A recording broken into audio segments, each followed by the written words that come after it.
And after we hear the first full sound, we have the time to enjoy 3 in-breath and 3 out-breath.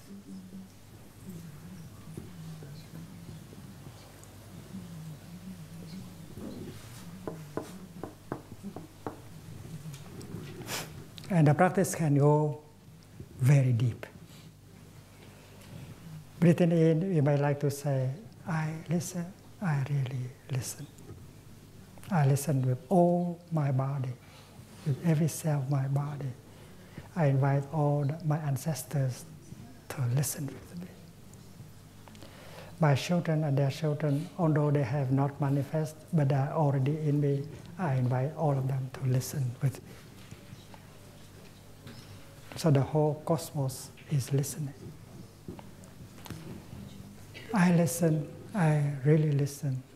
This wonderful sound brings me back to my true home. I listen, I really listen. This wonderful sound brings me back to my true home. My true home is not the past. My true home is not the future. The past and the future, they are only phantom, ghosts. My true home is the present moment.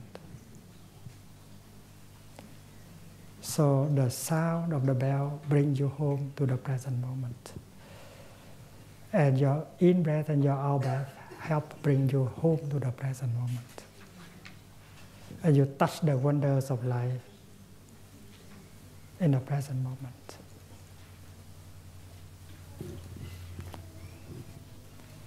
And as a bell master, you know that people need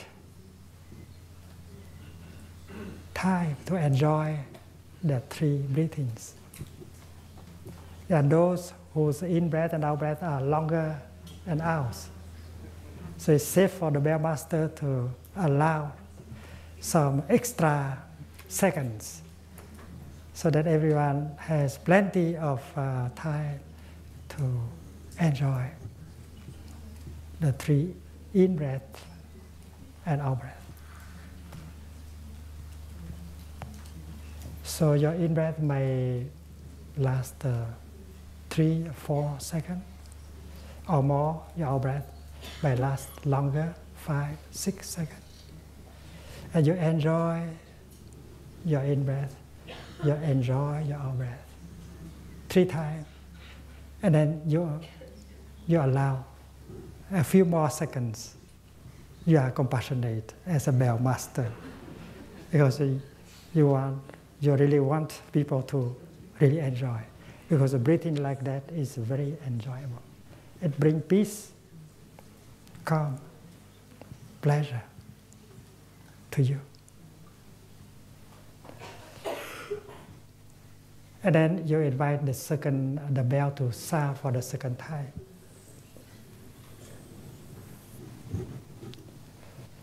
And then again, 3 in-breath, 3 out-breath.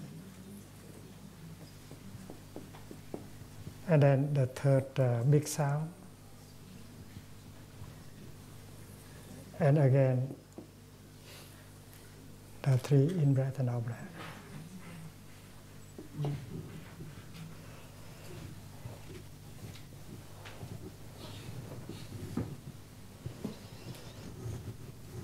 And then you can put the inviter down and you bow to the bell.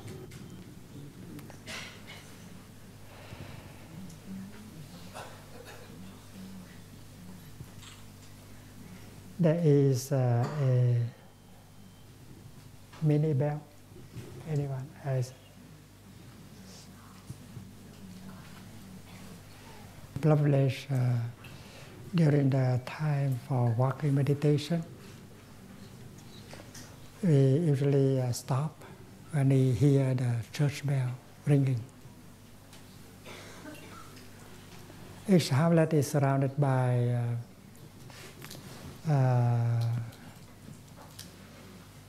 villages, and each village has a church, and people still invite church bell to ring at noon time.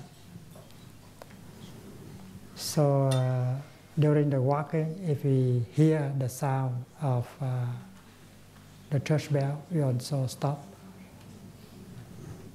and enjoy breathing in and out.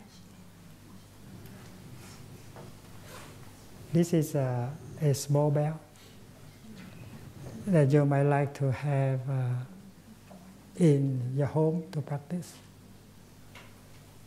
And you might like to put it, it has a cushion also. But you might like to put it on the palm of your hand. You can visualize your hand as a lotus flower. And this is a jewel in the heart of the lotus flower. And you might like to hold it like this on the level of your eyes. You look at it and you practice mindful breathing with the gatha. Body, speech, and mind in perfect oneness. I send my heart along with the sound of this bell. May all of you who listen to me awaken from your forgetfulness and transcend the path of anxiety and sorrow. And you invite the half sound.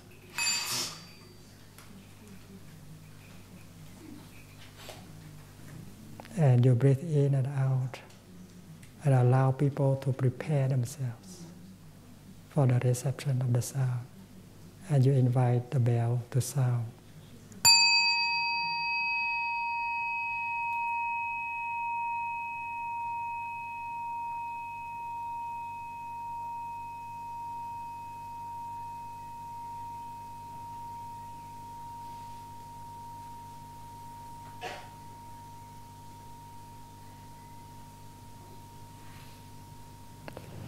So, as a practitioners, we can breathe in such a way that peace could penetrate deep into each cell of our body.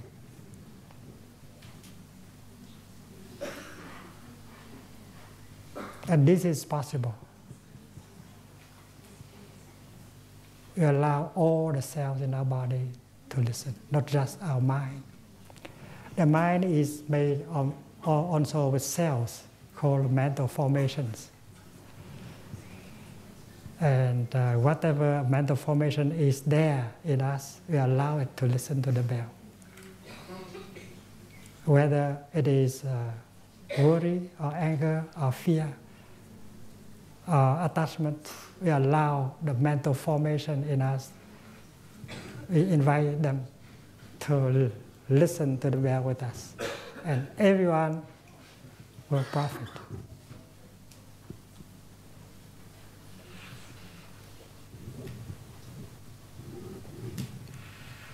Like a flower is made of non-flower elements, we are made of non-us elements. We are made with ancestors, culture, food, air, water, and so on. So we are made of form, feelings, perceptions, mental formations, and consciousness. I invite every component to listen to the bell deeply. And there is a way of listening that can bring peace deeply into every cell of your body and your mind.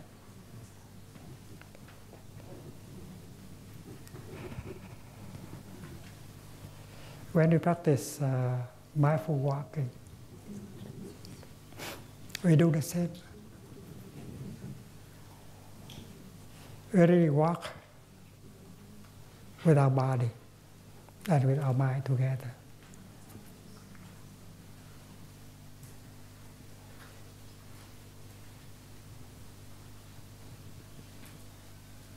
And we should be fully present in every step. We should be there in every step, fully present.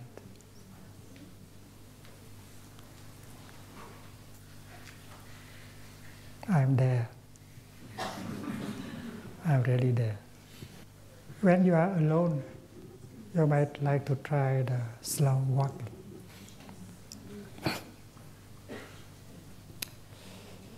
When you breathe in, just make one step.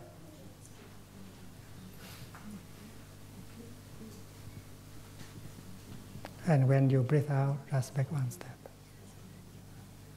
You can afford to do it very slowly because you are alone.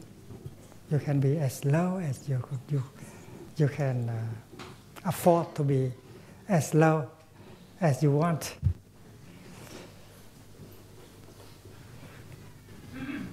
Breathing in, you might like to say, I have arrived. I have arrived.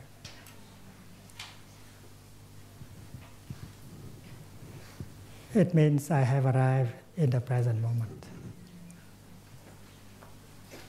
in the here and the now.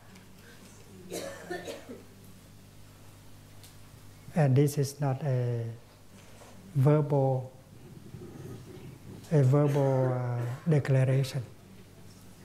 It is a realization. You have to really arrive. It means that you have to be able to stop completely the course. We know that the course goes on. Even when you sleep, in your dream you continue to run. So we recognize the habit of energy of running in us. So this step is to stop it. I have arrived. I don't run anymore. I don't want to run anymore. I have arrived means that I don't want to run anymore. I have been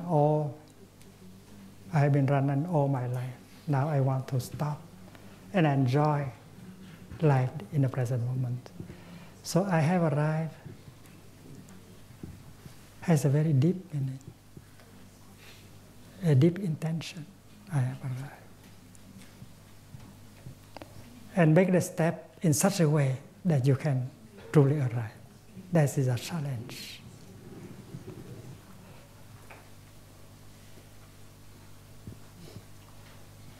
And if you have truly arrived, you would know. You don't need a Buddha to tell you.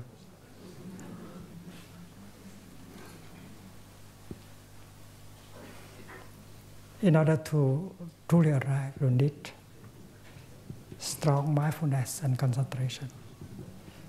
You need to invest 100% of your body and your mind into making the step in order to truly arrive.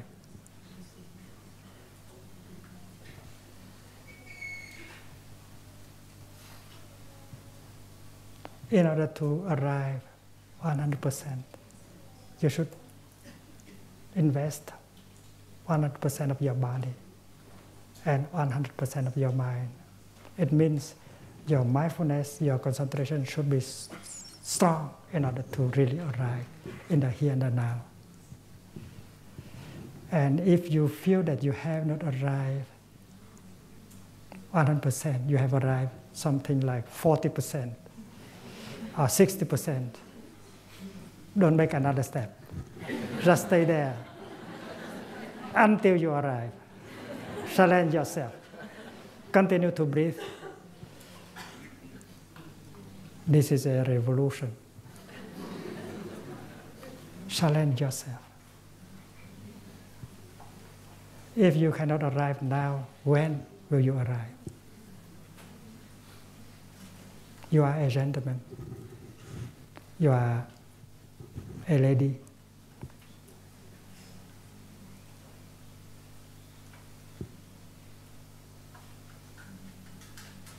And you challenge yourself. If I cannot arrive now, when shall I be able to arrive? So stay there until you feel that you have completely arrived. And the whole cosmos will witness to that kind of arrival. You print the seal of arrival on the ground. And all the Buddhas, Bodhisattvas, and living beings know that this is true arrival. You have truly arrived. And when you have been able to arrive completely like that, smile. Smile a smile of victory. And make another step. If you can make one step, you can make 2 and 3. But the essential is that you succeed in making the first step, arriving. So I have arrived. Should not be a declaration, a verbal declaration. That should be a full realization. And you have to be very mindful of your step, of your breath. You have to invest 100% of your body and your mind into making that step so that you can truly arrive. And that we can afford to do. Because we can always afford 10 minutes, 15 minutes to do slow walking meditation. Or you choose one distance from this tree to the other rock, maybe 10 or 15 steps. And you can enjoy every step from the rock to the tree, from the tree to the rock. Learning to touch deeply the present moment.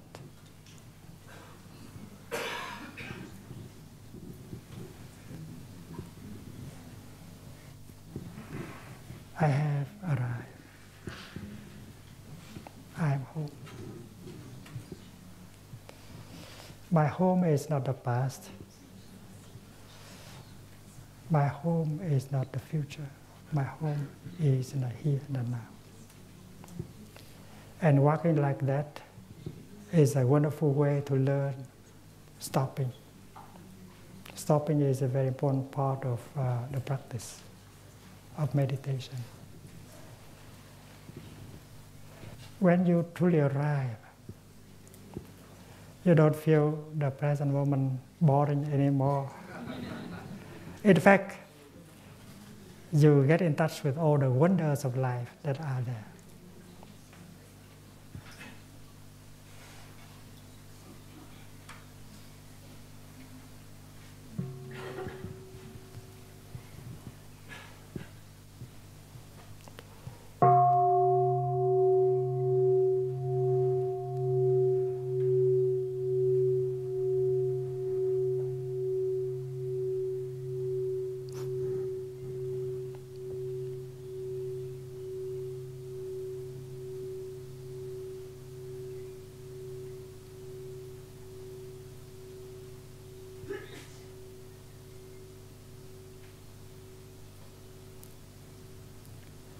The energy of mindfulness and the energy of concentration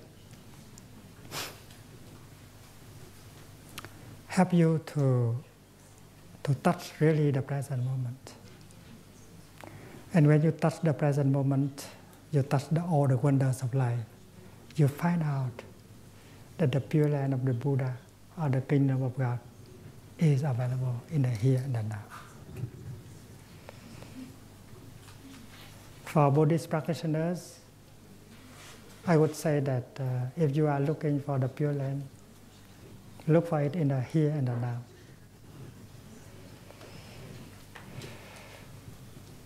The Pure Land is now or never.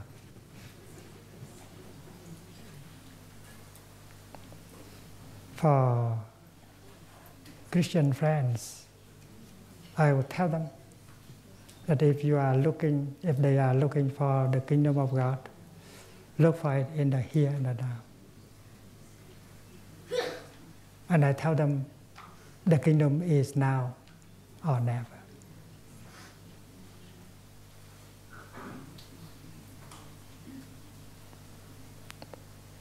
And that is why the present moment is a door opening to every wonder, including the Kingdom of God the Pure Land of the Buddha. The Buddha, Jesus, your freedom, your happiness should also be found in the present moment. And that is why the practice, the true practice, should help you to go home to the present moment.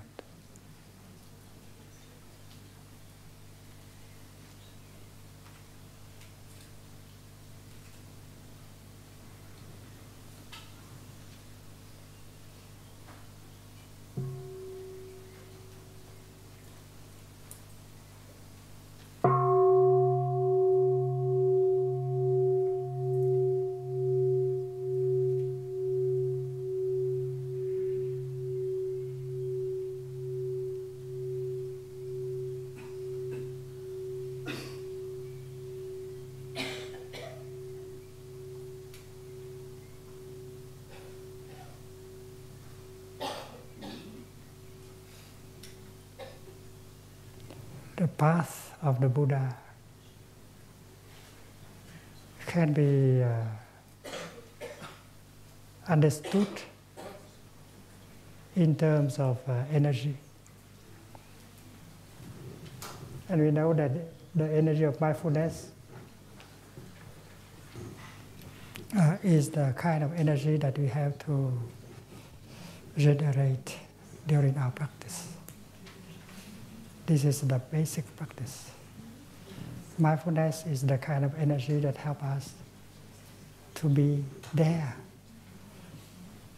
established in the present moment. Mindfulness helps bring the mind back to the body. Mindfulness helps us to be truly present, to be truly alive, and to touch the wonders of life that are available in the present moment. Mindfulness helps us to be aware of what is going on, our happiness and also our suffering. Because mindfulness helps us to handle our happiness and to handle our suffering, to handle the suffering of the world and to work for the happiness of the world.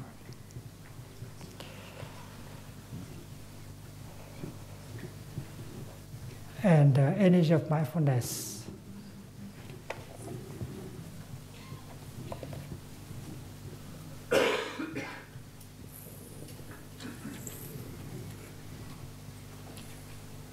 carries with her the energy of concentration.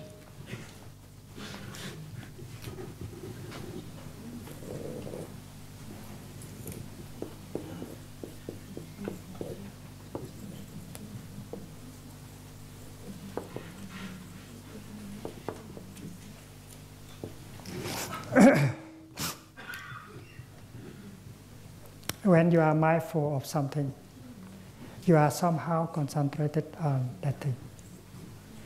If you preserve your mindfulness, if you maintain your mindfulness alive on something, you'll be concentrated on that. And the more you are concentrated on that, you are more mindful on that. So the two kind of energies support each other.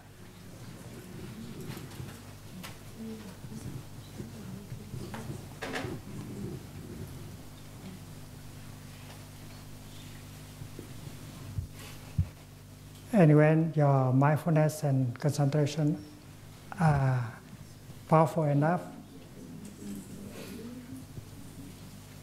you begin to get insight.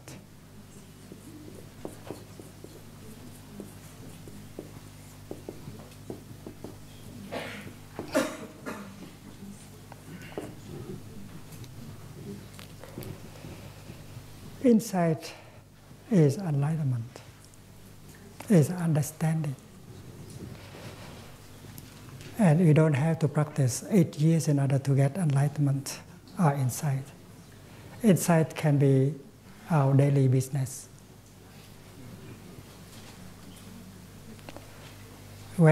whenever there is mindfulness, there is already some insight. Suppose you are breathing in, and because you are breathing in mindfully,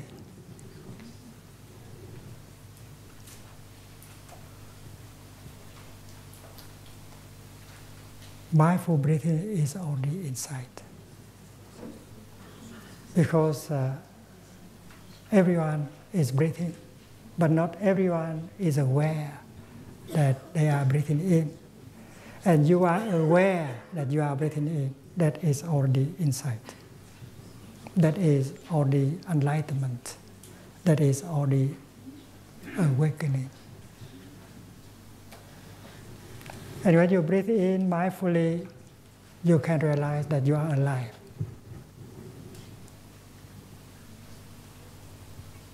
Because if you were not alive, you will not be breathing in. So breathing in mindfully, you get insight that you are alive, still alive. And to be alive is something very important. It's a miracle. It's the greatest of all miracles. That to be alive is great. And you can rejoice life. And you can breathe in such a way that your in-breath is a kind of celebration. You celebrate your being alive by your in-breath. So the practice of mindful breathing can be very deep because it brings mindfulness, it brings concentration, and it brings insight. And with insight, we know what to do and what not to do,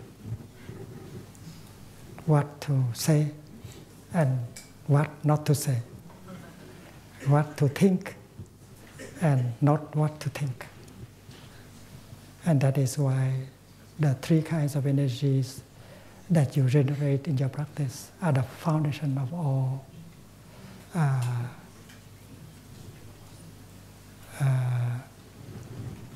kind of ethics. You cannot speak about morality. You cannot speak about a code of behavior. You cannot speak of Buddhist ethics without speaking of mindfulness, concentration, and insight. It is with the energy of mindfulness, concentration, and insight that you can build a path.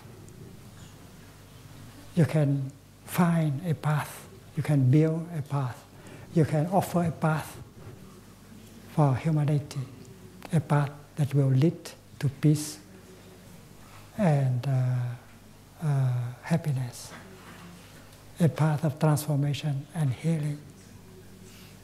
And that is why it's so important that we reflect on the subject of global ethics in terms of the practice. The practice, our basic practice, is the practice of generating the energy of mindfulness, of concentration, of insight. And insight will bring compassion, bring love, bring harmony, bring peace.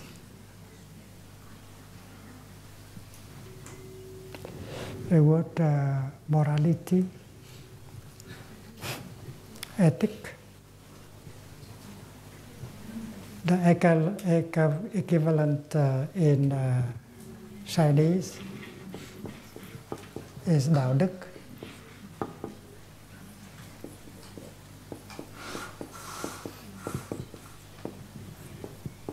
Đạo đức.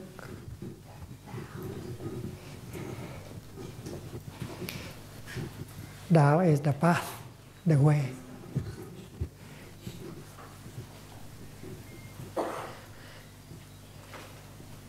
We are talking about the path of the Buddha, the way of the Buddha.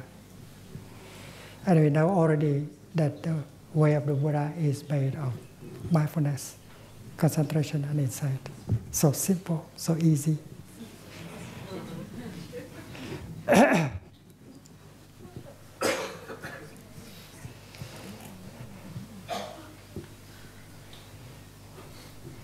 And we have heard of the Noble Path, the Eight Noble Path.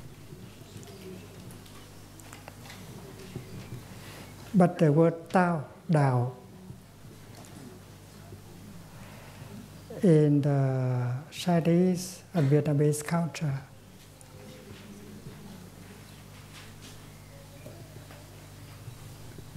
also means the truth, the truth. Not only the way, but the truth.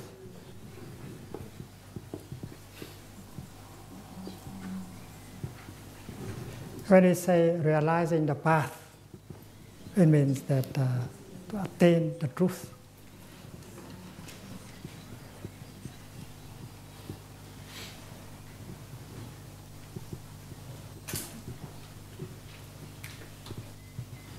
So, Dao means the path and also the truth.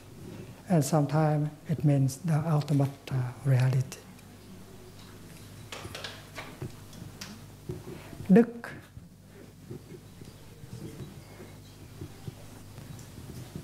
virtue.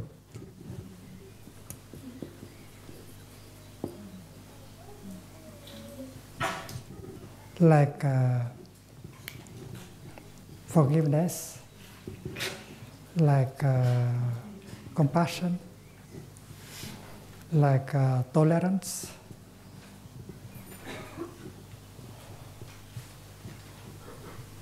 like brotherhood, sisterhood, all the good things that we all need. So the path should be able to produce the kind of virtues that will help us to transform and to bring a happy life to everyone.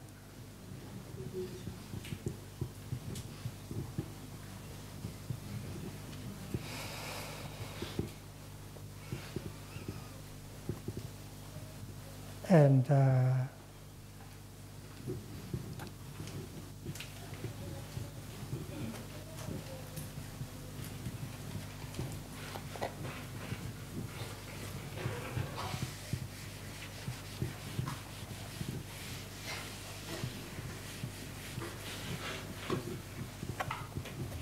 in this retreat, we will discuss, we will learn about the teaching of the Four Noble Truths.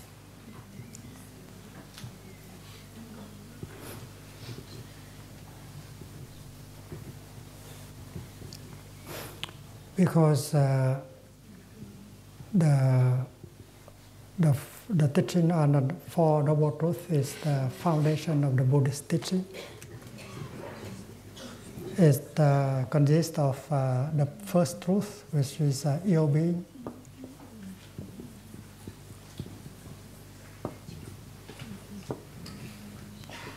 The second truth is the making of ill being.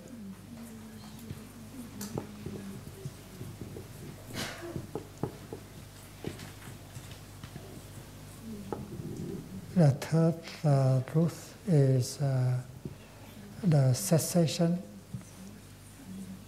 of ill being.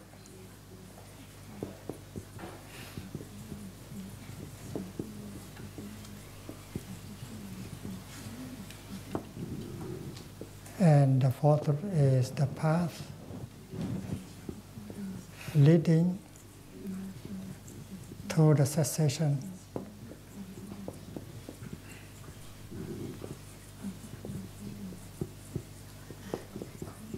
of ill being.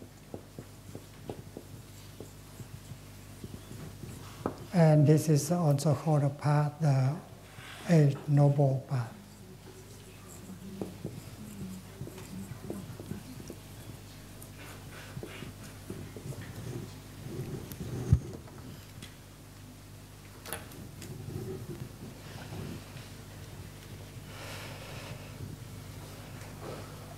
The first thing you should say about this teaching is that